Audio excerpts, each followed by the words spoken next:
ein neues Displayglas und das möchte ich jetzt mal einbauen.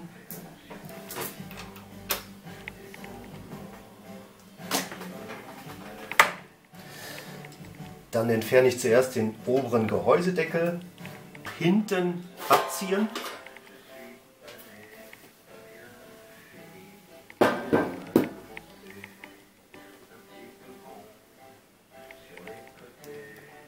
Und dann schraube ich die oberen 3 Schrauben der Frontblende ab.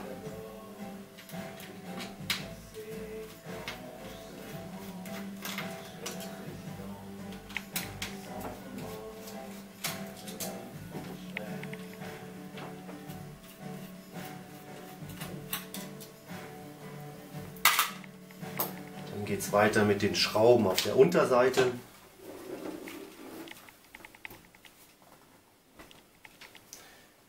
Zuerst den unteren Gehäusedeckel entfernen, der ist ebenfalls mit 4 Schrauben befestigt.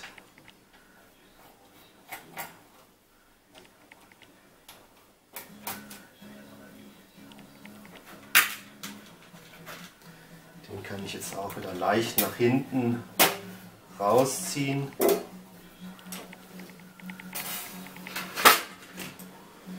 Und dann die unteren 3 Schrauben der Frontblende entfernen.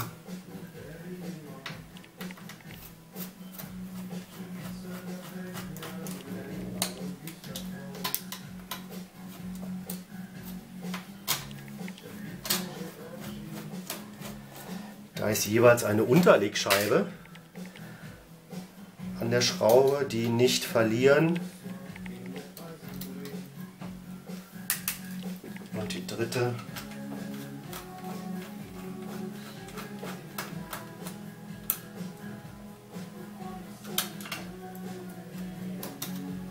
Jetzt haben wir auch schon alle Schrauben gelöst. Jetzt müssen wir noch ein paar Kabel abziehen, die an der Frontblende fest sind. Und da fangen wir hier unten an. Das ist das Kabel für die Fernbedienungsfunktion. Das ist hier eingeklipst. Da löse ich den Clips einmal, dann kann ich das hier sehr leicht rausziehen. Und hier ist so ein Gummiteilchen, das entfernen wir auch, das brauchen wir hinterher wieder. Das war schon an der Unterseite. Dann drehe ich das Gerät wieder um.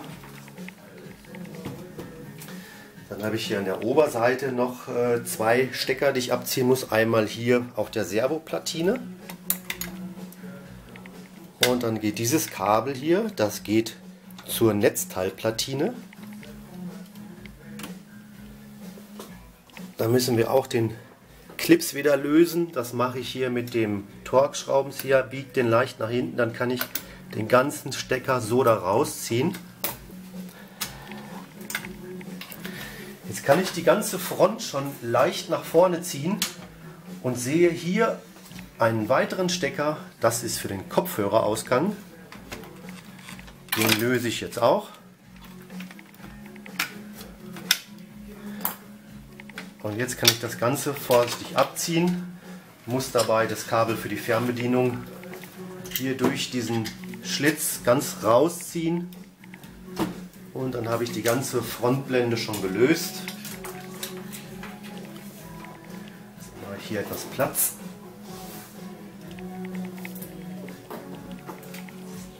Und von der losen Bedienfront entferne ich jetzt zuerst die Aluminiumblende, die ist nur aufgesetzt.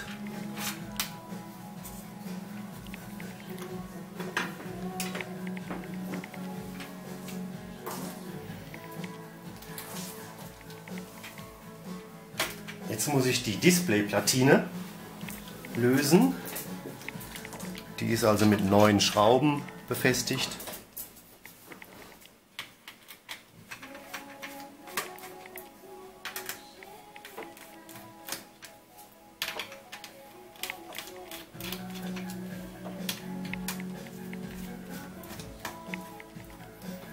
Diese Schraube und diese Schraube, die brauche ich nicht losdrehen, die halten das Röhrendisplay auf der Platine, aber alle anderen sichtbaren Schrauben müssen entfernt werden.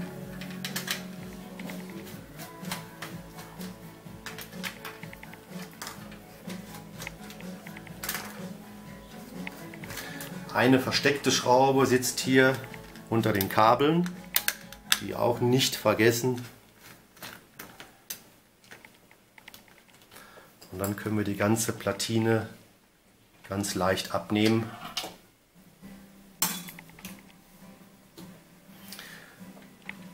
Und jetzt ist das Displayglas schon zugänglich. Jetzt sehen wir hier, ein brüniertes Plastik liegt innen. Das bitte nicht mit den Fingern berühren. Deshalb ziehe ich mir jetzt Baumwollhandschuhe an. Das sind billige Einweghandschuhe aus der Apotheke. Wenn ich das also mit den Fingern berühre, den Kunststoff, bekomme ich die Fingerabdrücke sehr schwierig wieder weg. Das hinterlässt sehr schnell Schlieren. Jetzt sehe ich diese ganzen zwei Teile dieses Plastikdisplays, die sind hier eingeklipst. Und oben auch mit zweien. Ich biege jetzt den oberen Kunststoff leicht nach oben, dass sich die Clips lösen und dann kann ich das Ganze nach hinten rausnehmen. Jetzt habe ich hier die beiden Displayteile, das hintere getönte und das milchige, verkratzte alte Display. Das lege ich jetzt an die Seite. Und jetzt nehme ich das neue Displayglas, das hat jetzt hier noch zwei Schutzfolien auf beiden Seiten. Und die breitere Seite des Displayglases natürlich nach innen. Da kann man nichts vertauschen, das passt nur einmal. Jetzt ziehe ich also erst die innere Schutzfolie ab.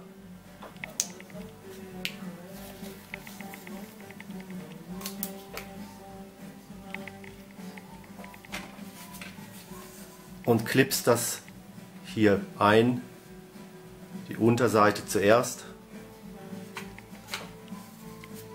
Drückt das so ein bisschen nach vorne.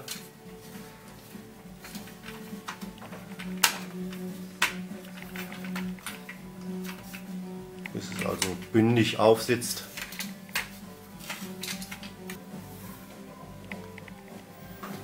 Darauf achten, dass da keine Flusen sich eingeschlichen haben oder ähnliches.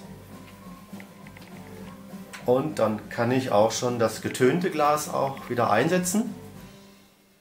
Auch auf Flusen achten.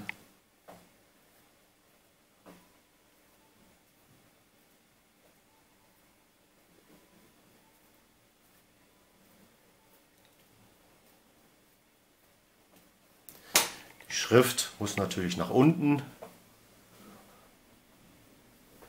Und dann setze ich das auch unten wieder zuerst ein, hinter die Plastikklipse. Und dann schnappt das hier oben ganz leicht ein.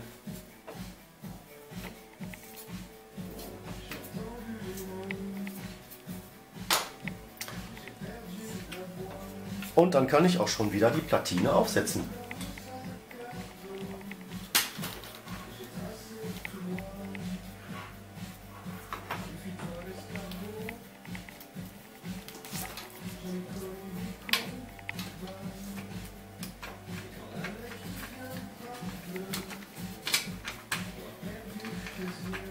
So, jetzt ziehe ich mir die Handschuhe wieder aus, jetzt kann nichts mehr passieren.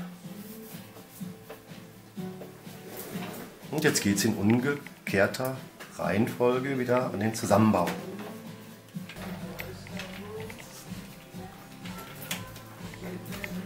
Die vordere Schutzfolie, die können wir also ganz zum Schluss abziehen. Jetzt setze ich die Aluminiumblende wieder auf.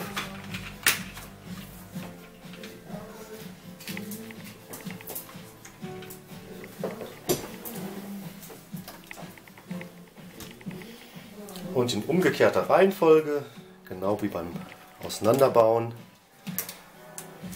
stecke ich zuerst das Kabel für die Fernbedienung hier unten durch den Schlitz wieder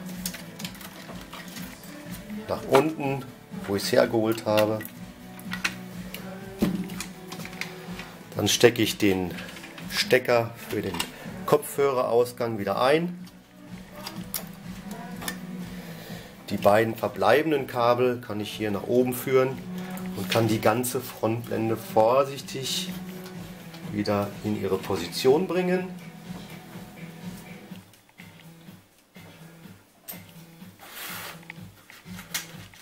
Und die ersten 3 Schrauben für die Frontblende wieder ansetzen oben.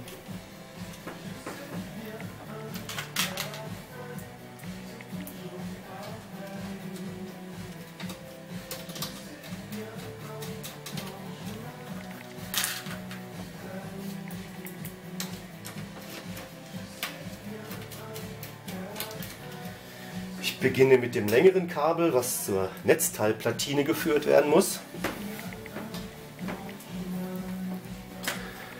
Ich nehme das also so ein Stück entfernt vom Stecker und führe das einfach über die Buchse.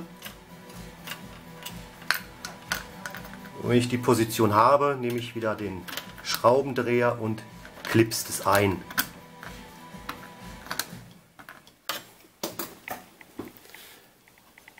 Dann stecke ich das Kabel wieder hier in die Kabelführungen. Und das letzte Kabel auf die Servoplatine einstecken. Das Kabel hinter die Frontblende. Jetzt drehe ich das Gerät wieder um. Dann kann ich die unteren Schrauben direkt einbringen. Die mit den Unterlegscheiben.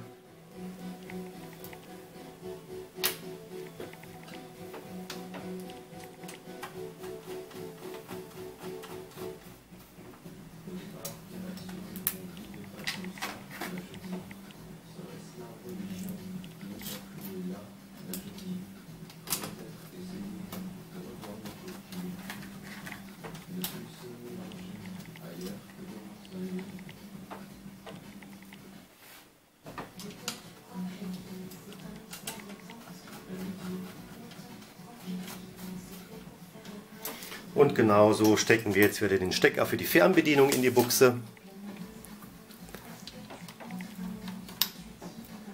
Der ist eingerastet.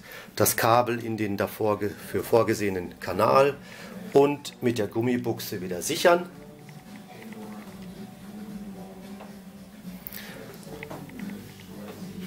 Und dann kann schon der untere Gehäusedeckel wieder drauf.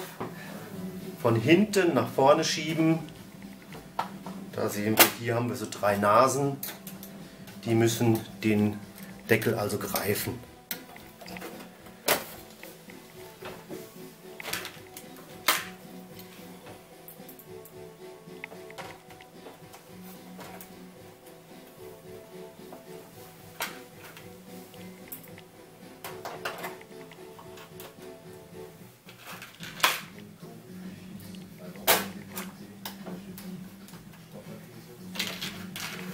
Und die 4. Schraube. Das war es jetzt schon an der Unterseite.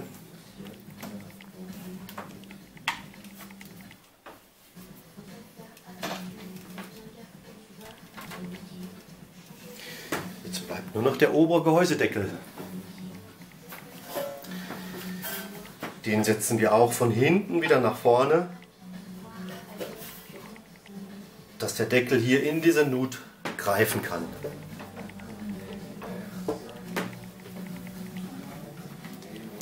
Die 4 Schrauben.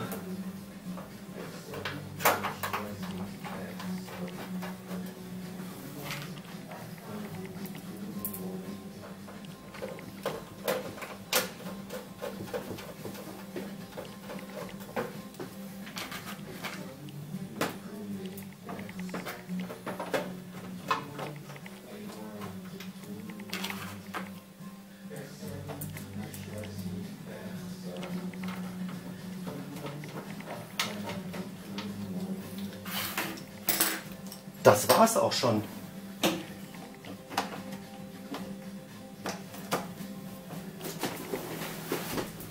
Jetzt ziehen wir noch die vordere Folie ab von dem Displayglas.